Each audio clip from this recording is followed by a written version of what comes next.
시간 우리가 설교 말씀을 듣기 전에 함께 중보 기도를 좀 드렸으면 좋겠습니다. 여러분이 알고 계시지만 우리 교회 문홍자 성도님 함께 살고 있는 김혜숙 성도님께서 계속 지금 큰 질환 중에 계십니다. 이제 말기암 환자로서 의료적인 치료가 가능한 것이 별로 없었어요. 그런 가운데서도 통증이 너무 커져서 지금 다시 병원에 입원해 계십니다.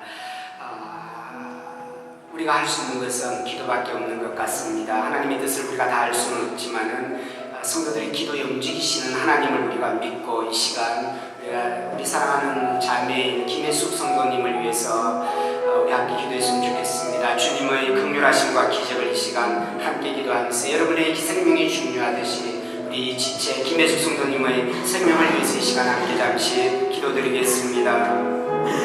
사랑하시는 하나님 아버지, 말씀을 듣기 전에 저희들이 지금 주님 사랑하는 당신의 딸 김혜숙 성도님을 위해서 주님 앞에 기도합니다. 하나님 우리의 간절한 마음과 애통한 마음을 받아주시옵소서. 생명을 이 땅에 주셨고 하나님 그 생명 하나님의 손에 있음을 저희들이 믿습니다. 주님 뜻하지 않는 질환으로 일으켜주는 큰 고통 중에 있사오나 하나님 아버지 능력이 있으신 하나님, 창조주신 하나님 아버지 하나님께서 뜻하시고 이루어가시면 주님 불가능이 없으시오니 하나님 다시 한번 권념하여 주셔서 당신의 사랑하는 딸이 다시 우리와 함께 주님 예배 생활에 하면서 생활을 누릴 수 있도록 하나님 불쌍히 여기시고 붙들어 주시기를 간절히 원합니다. 죽은 자도 살리신 하나님 예수 그리스도의 능력이 주님 오늘 평생에 누워있는 당신의 딸에게 함께하여 주셔서 주님의 긍휼하심과 사랑이 주님 그 사랑하는 딸의 주님 꺼져가는 생명 속에 아버지 하나님 다시 긍휼을 베풀어 주셔서 히스기야가 다시금 주님의 뜻을 돌이키셔서 그의 생명을 연장하신 것 같이 하나님 아버지 그 고귀한 기적을 허락하여 주시옵소서. 우리의 마음을 다하여 주님 앞에 드리오니 하나님 우리의 기도를 들으시고 이 모든 응답을 주님 당신의 딸에게 내려 주시옵소서. 하나님 감사합니다. 저희들이 할 수 있는 것이 살아계신 하나님 앞에 우리의 믿음을 다하여 기도하는 것밖에 없기에 오늘도 김혜숙 성도님을 위하여서 저희들이 말씀을 듣기 전에 주님 앞에 기도하였습니다. 한오바 한민교회 공동체의 기도를 하나님 받으시고 당신의 가장 큰 사랑과 긍휼을 당신의 사랑하는 딸 김혜숙 성도에게 나리워 주시옵소서. 하나님 저희가 희망을 잃지 아니하고 하나님의 전능하신 의지하여서 늘 기도하면서 하나님의 기적을 바라보는 교회 공동체가 되게 인도하여 주시옵소서. 아직도 잡히지 않은 통증을 주님 먹게 하여 주셔서 하루하루 한 시간 하나님이 붙들어 주신 은혜 가운데 평안하게 지낼 수 있도록 축복하여 주옵소서. 우리 주 예수님 이름으로 기도드립니다. 아멘. 여러분 기억나시는 대로 계속해서 김혜숙 성도님을 위해서 기도해 주시면 감사하겠습니다. 오늘 우리 예수님에 대한 말씀을 함께 계속해서 나누겠는데요. 예수님께서 이 땅에 사신 지가 시간적으로 그렇게 길지는 않습니다만은 그러나 하신 일은 참 많습니다. 우리가 복음서를 읽으면서 맨 먼저 느껴지는 것은 예수님께서 말씀으로 사람들을 가르치셨다는 것이 먼저 떠오르고요. 그 다음에 또 많은 병자들을 고쳐주셨다는 사실을 우리가 알게 됩니다. 예수님이 병을 고친 것은 전부 다 기적에 해당됩니다. 예수님께서는 이 기적을 행하시면서 여느 사람과는 전혀 다른 그런 기적을 베풀 능력이 있으신 그런 하나님의 아들이시고 메시아이신 것을 보여주셨습니다. 예수님께서 병자들을 고쳐주신 이 기적을 보여주시면서 내가 하나님의 아들이라는 것을 보여주실 뿐만 아니라 또 주님의 마음이 어떠했던가 하는 것을 보여줍니다. 주님의 사랑과 긍휼의 마음이었습니다. 예수님은 단순히 육체적인 질병만 고쳐주신 것이 아니라 인간이 가지고 있는 정신적인 병, 영적인 병까지도 다 다루어 주셨는데요. 예수님의 마음이 뭐냐 하면 인간의 불완전하고 고통스러운 삶을 이제 온전하고 평안한 삶으로 회복시켜 주시기를 그토록 원하셨다는 것이 예수님의 마음이셨습니다. 그러나 우리는 또 성경을 통해서 알고 있습니다. 우리가 이 세상에서 살면서 평안하고 온전한 삶을 누리는 것이 우리 하나님의 최종적인 목표가 아니라는 사실을 우리가 알고 있습니다. 물론 우리는 정말 그것이 필요해요. 하나님께서 우리의 삶을 보호하시고 이 인도해 주시고 은혜를 채워주시는 것이 얼마나 필요한지 두말할 필요가 없습니다. 그러나 여러분이나 저나 이 땅에서 살아가고 있는 삶이 전부가 아닙니다. 성경은 말하기를 지금 우리가 살고 있는 이 100년 미만의 삶은 서막에 불과하다고 말합니다. 그리고 이 서막의 끝은 이제 본론의 삶의 시작과 연결된다고 그렇게 말합니다. 영원한 하나님의 나라와 이 지상의 삶의 끝은 이어지게 될 것입니다. 우리가 살고 있는 이 서막과 같은 지상의 삶의 끝은 누구에게나 동일합니다. 그것은 죽음입니다. 이 세상에서 죽음을 극복할 수 있는 사람은 아무도 없습니다. 왜냐하면 여기에서는 우리가 영원히 살 수 없기 때문에 그렇습니다.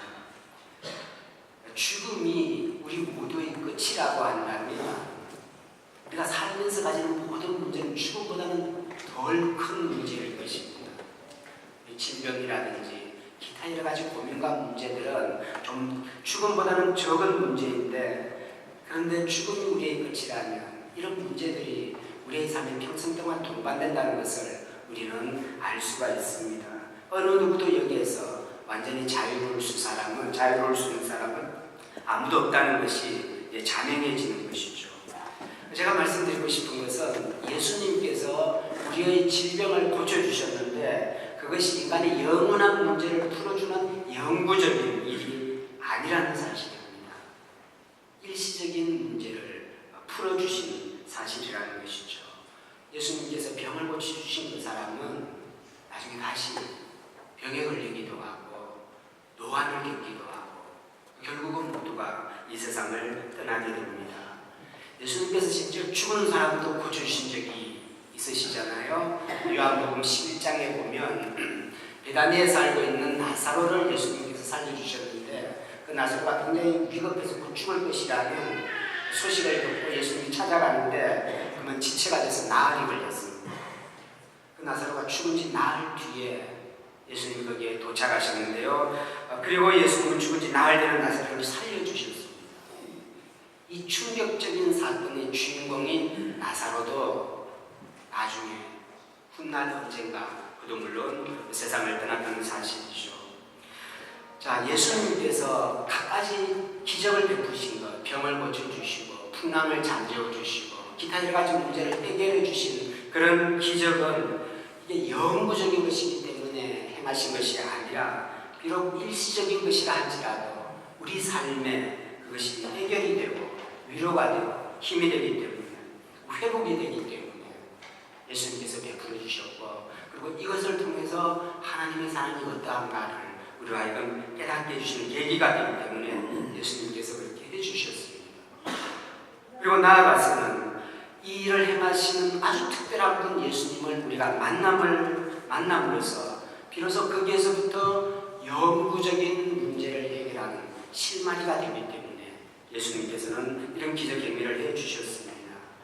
그것을 통해서 예수님을 만나고 예수님을 알게 되고 예수님을 믿게 되고 예수님을 따르게 되는 이런 일이 우리가 서막의 삶을 끝내고 본론의 삶으로 들어가야 하는 그 전제 조건이 되기 때문에 예수님께서 이런 일들을 베풀어 주셨습니다. 지금 우리에게 정말 결정적으로 중요한 것은 서막과 같은 이 세상을 살면서 바로 이분 예수님을 우리가 만나고 경험하는 것이 이 땅을 사는데 가장 중요한 일이라는 것을 우리가 다시 생각하는 것이죠. 그래서 오늘 우리가 유념해야 할 것은 이것입니다. 하나님의 최종적인 관심은 우리가 영원한 나라로 들어가는 구원이 최종적인 관심이시긴 하지만은 그러나 예수님의 행동을 통하여서 이 잠시 지나가는 서막과 같은 우리의 현실 삶에도 하나님께서 관심이 참 많다는 것을 오늘 말씀을 통해서 우리가 함께 생각하려고 합니다. 우리가 병들었을 때 하나님께서는 여전히 우리를 눈여겨보시고 안타까워하시고, 그리고 우리가 여러 가지 문제 때문에 정말 괴로워하고 한숨 쉬고 하나님께 하소연하고 기도할 때 하나님께서는 그 기도를 또한 귀하게 들으신다는 사실입니다. 이렇게 불쌍히 여기시는 하나님의 마음이 예수님의 사역을 통해서 잘 드러나는 것이죠. 어느 날 예수님께서 안식일이 되었는데요. 회당에 들어가셨습니다. 예배드리러 들어가셨습니다. 두말하면 잔소리겠지만 우리 예수님께서 예배 생활을 아주 잘하셨다는 것을 우리가 기억하면 좋겠습니다. 예배를 드리는 시간에 예배드리는 것보다 더 하나님을 기쁘시게 하는 것이 없기 때문에 예수님은 당연히 예배 자리에 나오셨습니다. 그 당시 바리새인들이 볼 때 예수님은 굉장히 혁명적으로 보이고 어떻게 보면 자유분방한 사람 같았지만 사실 예수님은 어느 누구보다도 신앙의 기본에 충실했던 분이십니다. 어느 누구보다도 기도에 충실하셨고 어느 누구보다도 하나님의 말씀을 깊이 많이 아셨습니다. 너무나 당연하니까 이런 말을 하니까 좀 어색하게 느껴지는데요. 하나님의 마음에 합한 삶을 사시는 예수님이시니까 그것이 예배이든 무엇이든지 간에 정말 깊은 신앙 안에서 예수님의 삶이 펼쳐졌다는 말씀입니다. 예수님 당시에는 모두가 하나님께 예배하기 위해서 안식일날 회당으로 갔습니다. 그래서 예수님도 당연히 회당 예배에 가신 것이죠. 근데 오늘 같이 이렇게 모여서 회당 예배를 드리는데 하필이면 그 예배자 중에 한쪽 손이 마비된 사람이 거기에 있었습니다. 여러분, 두 손 중에 한 손이 마비되었으니까 생활이 얼마나 불편했겠습니까? 아주 큰 중병은 아니지만 몸에 장애가 있으면 생활이 정말 힘든 것이죠. 보통 사람들이 알듯하면서도 공감하기가 쉽지 않은 그런 부분입니다. 전에 그 뉴스를 보니까 한국의 정치인들이 그런 이벤트를 하는 것을 보았습니다. 서울시의 그 장애 정책이 어떻게 잘 되고 있나 그것을 체험을 보기 위해서 국회의원들이 휠체어를 타고 시청에서 무슨 역까지 그렇게 직접 가보는 것을 해보았는데요. 막상 그렇게 해보니까 정말이지 얼마나 힘든지 막히는 길도 많고 걸리는 것도 많고 못 가서 돌아가야 되는 길도 굉장히 많았거든요. 그래서 이런 행사를 제가 이렇게 보면서 야 이거 이례적인 일이지만 안 하는 것보다는 훨씬 좋겠다 그런 생각을 했습니다. 우리말에 백문이 불여일견이라고 100번 듣는 것보다 한번 보는 것이 더 낫잖아요. 그리고 또 백견이 불여일행이라고 이렇게 말합니다. 100번 보는 것보다 한번 해보는 것이 더 낫다는 그런 말인데요. 한 번씩 해보는 것이 필요하다고 생각합니다. 그럼에도 뭔가를 하기 위해서 매번 그때마다 꼭 해야 되는 것은 또 아니라고 생각합니다. 한번 해보고 깨닫게 되면 그 다음에는 그것을 반복해서 해보지 않아도 깨달았기 때문에 더 좋은 것을 생각하고 또 잘 계획하고 잘 시행할 수 있는 것이 그것이 아마 능력이 있는 공동체고 사회의 모습일 것입니다. 아무튼 여기에 장인의 스토리를 보면서 이렇게 핸디캡을 가지고 있는 장애인이 여기서 아주 멀리 있는 그런 사람이 아니라 남의 삶이 아니라는 것을 오늘 우리는 경험합니다. 어차피 우리 주변에 있고 또 우리 공동체나 이웃 안에 있고 또 우리 가정 안에도 있을 수 있는 일이죠. 여러분 장애가 없다고 더 우월한 사람이 아니죠. 장애가 있다고 더 부족한 사람이 아닙니다. 우리의 인식이 바뀌어서 사람이라면 모든 상황에 있는 모든 사람을 동일하게 바라볼 수가 있고 또 동등하게 대할 수 있는 것이 중요하다고 생각을 합니다. 물론 도움이 필요한 자에게 돕고 배려가 필요한 자에게 배려하는 것은 함께 잘 살기 위해서 대단히 중요한 일이겠죠. 여러분이 독일에서 살아서 아시겠지만 이곳에서 장애인에 대한 인식이 얼마나 잘 되어 있는지 생각을 해보면서 우리 조국 한국에서는 아직 이런 것이 좀 생소하고 장애인을 위한 시설이 어느 지역에 들어온다면 그 지역 사회가 그냥 도움이 안 된다고 반대하고 들고 일어나는 그런 뉴스를 접할 때마다 정말 안타까운 마음이 들게 됩니다. 근데 여러분 예수님 시대에는 어땠을까요? 예수님 시대의 장애인에 대한 인식은 지금보다 훨씬 어려웠습니다. 그 유대 사회 안에서 장애인으로 출생하거나 장애인으로 산다는 것은 하나님의 축복과 은혜를 하나도 받지 못하고 오히려 하나님의 징계를 받는 사람인 것처럼 그렇게 여기기가 쉬웠습니다. 장애인 삶이 굉장히 어려웠습니다. 어느 날 예수님 제자들과 함께 가는데 태어나면서부터 눈먼자를 보게 되었을 때 제자들이 그렇게 물었습니다. 하나님, 예수님, 누구 때문에 저런 결과가 있습니까? 부모의 죄 때문입니까? 자신의 죄 때문입니까? 죄의 결과라고 생각을 했습니다. 그때 예수님께서 너무나 분명하게 대답해 주시기를 그것은 누구의 죄 때문도 아니라고, 부모의 죄 때문도 아니고 자신의 죄 때문도 아니고 오직 그것은 그에게서 하나님의 일이 나타내기 위해서, 하나님의 일을 나타내기 위해서 이루어진 일이라고 그렇게 말씀을 하셨습니다. 그 당시 모든 사람이 그렇게 생각하지 않지만 예수님께서 답을 주시기를 장애의 삶조차도 하나님의 영광을 드러낼 수 있는 훌륭한 도구로 하나님께 쓰임받을 수 있다고 그렇게 말씀하셨습니다. 이것은 그 당시에는 지금은 참 놀라운 말씀이 아닐 수가 없습니다. 자, 그래서 예수님의 관심이 그 한 손 마비된 장애인에게 쏠렸습니다. 사실 예수님은 언제나 그랬습니다. 병든 자들을 그냥 지나치지 않으셨습니다. 예수님께서는 환자들에게 특별한 관심을 보여주셨는데 만약 관심이 없으셨다면 그 많은 사람들이, 그 많은 환자들을 예수님께 데려오지 않았을 것입니다. 그런데 오늘 말씀을 보면 다른 사람들은 그렇지가 않았습니다. 사람들이 이미 예수님이 병자들을 고쳐주신 탁월한 능력이 있다는 것을 알고 예수님에게 갈 때는 그런 기대가 있었습니다. 그런데 오늘은 달랐습니다. 오늘은 안식일이었습니다. 안식일은 사람의 병을 고쳐주는 어떤 의료 행위도 할 수 없는 금지된 날이었습니다. 그래서 오늘 우리에게는 좀 낯설게 들리지만 오늘 10절 말씀 사람들의 관심이 이렇게 표현이 되어 있습니다. 한쪽 손 마른 사람이 있는지라 사람들이 예수를 고발하려 하여 물어 이르되 안식일에 병 고치는 것이 옳으니까 이렇게 물었습니다. 안식일에 병 고치는 것은 금지되어 있기 때문에 예수님께서 오늘 병 고쳐도 된다고 하면 그것은 안식일법에 저촉되기 때문에 예수님을 고발할 수 있었던 것이죠.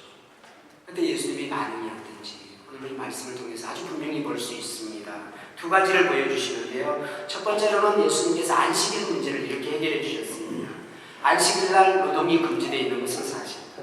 그러나 어떤 양이 무덤에 빠져서 죽어가게 될 때 그 양이 살아날 수 있도록 돕는 것은 허용이 되었습니다.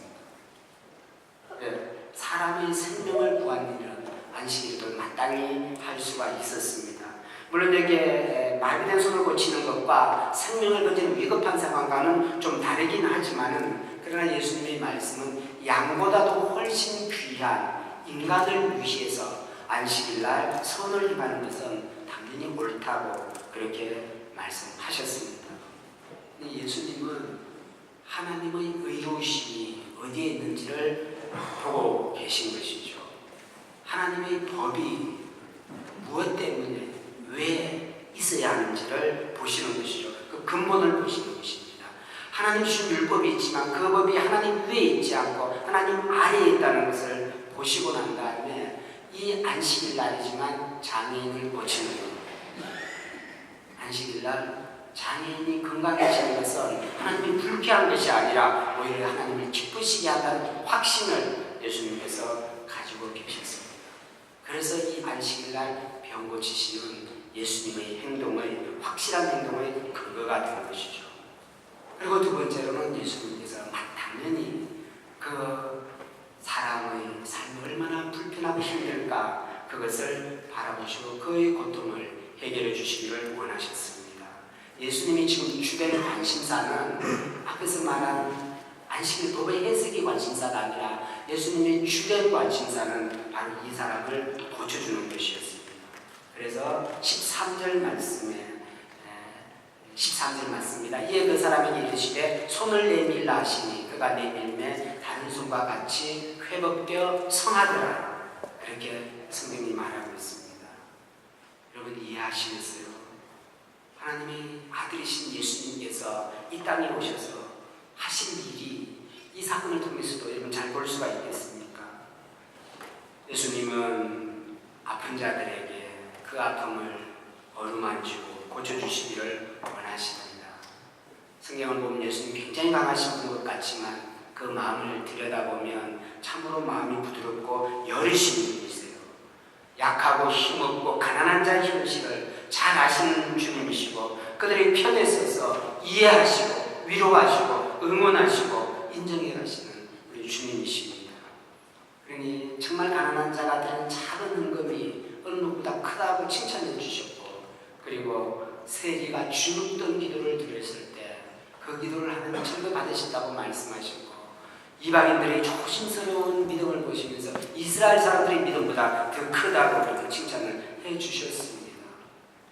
없는 사람들, 돈이든 명예든 지식이든 든든한 배경이든 그런 것이 없는 사람들을 절대로 업신여기지 않으신, 그를 네가 만무하신 주님이십니다. 적어도 주님의 눈에는 가지든 안 가지든 건강하든 약하든 모든 사람들이 같은 사람으로 보였고, 특별히 지금 문제를 가지고 있다면 주님 마음이 안타까워졌습니다. 그 마음이 통해서 그 사람을 친근히 바라보시는 것이죠. 이런 예수님의 마음을 히브리서에서 너무나 잘 한 절로 표현을 하고 있습니다. 히브리서 4장 15절 말씀인데요. 우리에게 있는 대제사장은 우리의 연약함을 동정하지 못하실 리가 아니요 모든 일이 우리와 똑같이 시험을 받으실 이로되 죄는 없으시리라. 이렇게 하셨습니다. 예수님은 하나님의 아들이시면서도 인간의 약함들을 너무나 잘 이해하시고 그것을 함께 고통을 나누시는 주님께서는 밑라이드 나시는 대제사장으로 그렇게 설명을 하고 있습니다. 여러분이 아시는 예수님은 가장 신적인 분이시면서도 동시에 가장 인간적인 구세주이십니다. 우리가 예수님의 마음을 열어볼 수는 있다면 불쌍한 인생들을 향한 눈물로 가득 찬 예수님의 마음을 볼 수가 있습니다. 육체적인 약점을 가졌던 정신적인 약점을 가졌던지 간에 누구나 가지고 있는 그 약점을 보시면서 늘 안타깝게 여기고 그렇게 딱하게 느끼셨습니다. 모자란 사람뿐만 아니라 성격이 모나든지 성숙하지 못한 인격을 가졌든지 그럼에도 내가 좀 가지고 힘이 있다고 교만하고 오만한 그런 모든 인간들의 모습을 보시면서 주님께서 참 안타까이 여기시는 것이죠. 안식일날 예수님이 병을 고쳤다고 바리새인들은 참 어처구니 없게도 예수님 너무나 증오해서 그때부터 예수님을 죽일 계획을 세우고 있습니다. 그런 바리새인을 보면서 예수님께 또 얼마나 마음이 안타까우셨을까 생각을 하는데요. 오늘 우리가 이런 말씀을 보면서 세상은 그럴 수가 있구나. 여기에 바리새인들을 통해서 세상은 어떻게 삐뚤어질 수 있는지 보고 또 얼마나 사람은 누구나 자기 생각에 사로잡힐 수 있는지 바리새인들을 통해서 우리가 볼 수가 있습니다. 한편으로는 바리새인들이 예수님을 죽이겠다고 계획을 했을 때 다른 한편에서는 여전히 사람들은 예수님을 잘 따랐습니다. 환자들을 데리고 갔습니다. 그래서 오늘 말씀에 예수님께서는 여전히 그들의 병을 다 고쳐주셨다고 이렇게 말씀합니다. 마태복음을 기록한 기자는 이런 예수님을 보고하면서 이사야에서의 말씀을 돌렸습니다. 바꿔 말해서 수백 년 전에 이사야 예언의 말씀이 바로 수백 년이 지나서 예수님에게서 그대로 이루어졌음을 깨닫고 이 말씀을 기록하게 되었습니다. 그 내용이 이렇습니다. 하나님이 택하신 종이 있습니다. 하나님이 참으로 기뻐하시고 사랑하는 자입니다. 하나님은 그 종에게 하나님의 영을 충만히 내려주셨습니다. 그 종은 시끄럽게 자기를 홍보하지도 않고 자기를 과시하지도 않았습니다. 오늘 말씀 16절에 보면 나가서 자기 이야기를 하지도 말라고 그렇게 부탁까지 했습니다만 이 종은 상한 갈대를 꺾지 아니하시고 꺼져가는 심지를 끄지 않으신다고. 이사야에서 이 말씀이 바로 예수 그리스도를 말씀하였습니다. 예수님은 가망 없어 보이는 자를 절대로 포기하지 않으십니다. 스스로 잘못해서 망가진 사람조차도 절대로 대충 대하지 않으셨습니다. 죄에 빠진 사람을 결국은 다시 찾아서 돌아설 수 있도록 도와주십니다. 그 사람 너무너무 잘못했기 때문에 어느 사회든지 정당하게 정죄했던 그 사람들조차도 주님은 다시 찾아가서 그 손을 붙잡아 주셨습니다. 스스로 절망에 빠진 자도 주님은 찾아가시고 다가가셨습니다. 세상에 무슨 기쁨이 더 있으랴? 내가 뭐 더 좋은 미래를 기대할 수 있으랴? 그렇게 생각하고 모든 의욕을 상실한 사람에게조차도 주님은 찾아가셔서 인생의 새로운 의미를 부여해 주셨습니다. 그런 분이 예수님이셨습니다. 그런 일을 하시고자 예수님께서 이 땅에 오셨습니다. 그렇기 때문에 분명히 말씀드릴 수 있습니다. 예수님은 우리 모든 인류의 희망이십니다. 그리고 예수님은 우리 모든 인간에게 새로운 가능성이십니다.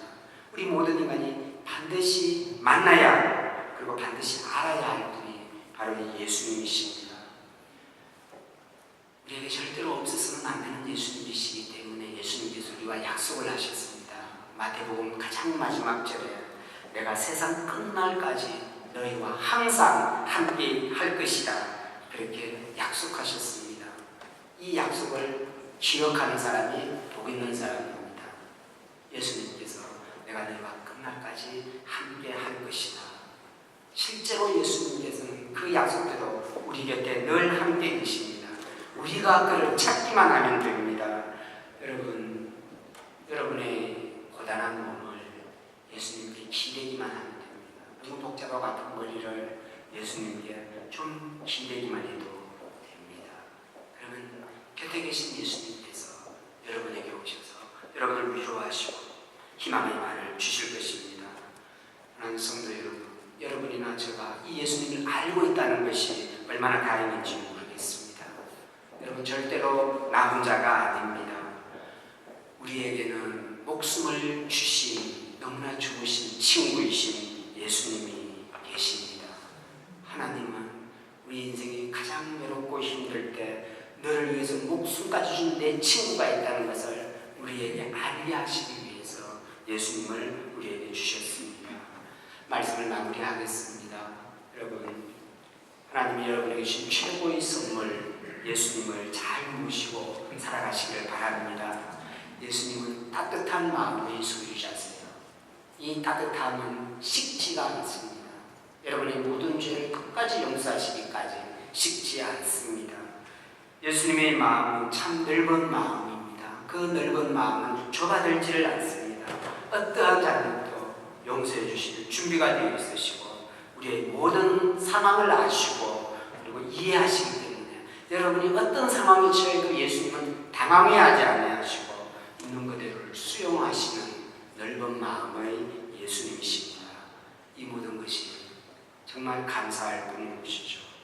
이 예수님을 제대로 의지함으로써 이 땅에 살아가는 동안 받은 많은 상처들이 바로 예수님을 통해서 치유함을 받고 건강한 그리스도인으로 살아가는 여러분이 되시길 바랍니다. 건강해진 여러분을 통해서 하나님이 이를 이루어 가시는 축복이 있기를 간절히 바랍니다. 기도하겠습니다.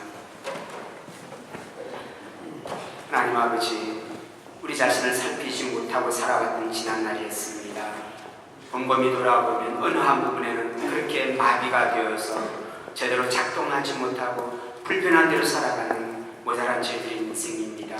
주님 우리에게 찾아오셨고 죄를 만나주시고 함께 살아가며 살도록 이 믿음의 길을 인도하여 주셨으니 감사합니다. 아무 생각 없이 살지 않게 하시고 주님을 자주 바라보면서 치유함도 받고 위로함도 받고 삶의 의미를 얻어서 하나님 정말 스스로 절망하지 않고 외롭다 여기지 않고 주님 손잡고 살아갈 수 있는 저희들 될 수 있도록 다시금 모셔서 우리를 만나주시고 붙들어 주시옵소서. 오늘 이 일주일을 살면서 주님을 자주 바라보면서 주님과 교통하는 복되고 놀라운 삶이 우리 가운데 있기를 간절히 소원하며 예수님 이름으로 기도드립니다.